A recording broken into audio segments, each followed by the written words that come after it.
Nag-crave ba kag lami kaayo na sabaw, lami na linarang? Then save this video for your next food trip.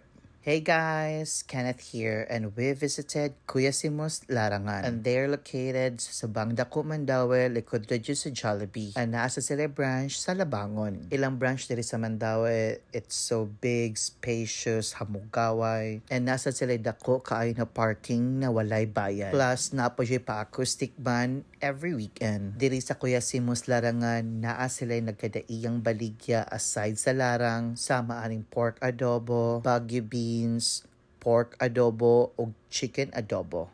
Nasa sila baligya na tawgi og chop suey. Ug nasa sila laing-laing klase na buwad ug nokos. And by the way guys, mao din ni among gi-order.